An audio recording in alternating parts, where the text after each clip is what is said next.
Bonjour, aujourd'hui c'est la fête de Saint Léon IV, pape, qui fut pasteur, diplomate, stratège. En seulement 8 années d'un pontificat ardu, il oppose les invasions des Sarrasins par mer et par terre. Il reconstruisit les villes après les incendies et les tremblements de terre et tente de surmonter le laxisme du clergé et les désaccords avec l'empereur. Il mourut en juillet 855. Ce jour-ci, nous allons nous concentrer sur la manière de prière de Jésus, en suivant précisément le catéchèse du Saint-Père François sur la prière. Comme pilule, Jésus prie avec nous, et quand nous prions, il est avec nous en train de prier. Dans notre itinéraire de catéchèse sur la prière, après avoir parcouru, disons comme ça, rapidement l'Ancien Testament, nous arrivons à présent à Jésus. Et Jésus priait. Le début de sa mission publique a lieu avec le baptême dans le fleuve Jourdain. Les évangélistes sont d'accord pour attribuer une importance fondamentale à cet épisode. Ils racontent que tout le peuple s'était recueilli en prière et il spécifie que ces rassemblements avaient clairement un caractère pénitentiel.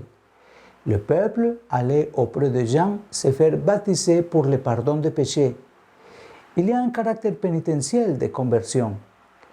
Le premier acte public de Jésus est donc la participation à une prière chorale du peuple, une prière du peuple qui va se faire baptiser, une prière pénitentielle où tous se reconnaissent pécheurs. C'est pourquoi Jean-Baptiste voudrait s'opposer et dit « C'est moi qui ai besoin d'être baptisé par toi et toi tu viens à moi ?» Jean-Baptiste comprend qui était Jésus, mais Jésus insiste.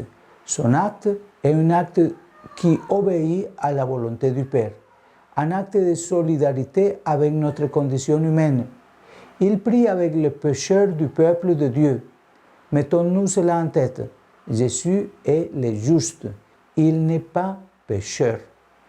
Mais il a voulu descendre jusqu'à nous, pécheurs, et il prie avec nous. Et quand nous prions, il est avec nous en train de prier.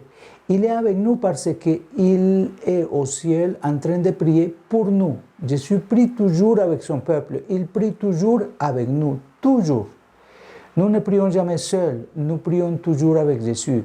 Il ne restait pas sur la rive opposée du fleuve, comme en disant « Je suis le juste, vous les pécheurs », comme pour marquer la différence et sa distance du peuple désobéissant. Mais au contraire, il plonge ses pieds dans les mêmes eaux de purification. Il fait comme un pécheur.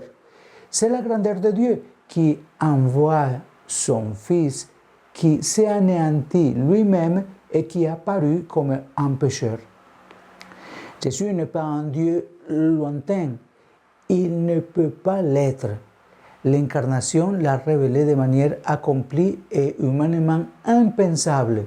Ainsi, en inaugurant sa mission, Jésus se met à la tête d'un peuple de pénitents, comme s'il se chargeait d'ouvrir une brèche à travers laquelle nous tous, après lui, nous devons avoir le courage de passer.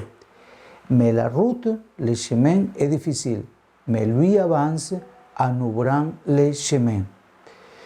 Nous vivons trop souvent une vie difficile, voire douloureuse.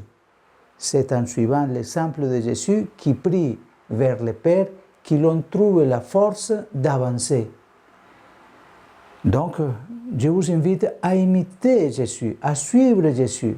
Et ne nous contentons pas simplement en répéter des prières, mais comme Jésus, cherchons des moments de silence et de dialogue avec Dieu, en lui racontant ce que nous avons vécu la journée, en le remerciant, en demandant pardon et en implorant également son aide dans tous nos projets et besoins. En tout cas, comme Jésus, luttons pour promouvoir la prière silencieuse et dans un lieu qui favorise le bon recueillement intérieur. Que le Seigneur vous bénisse et vous garde, au nom du Père et du Fils et du Saint-Esprit. Amen. Bonne journée.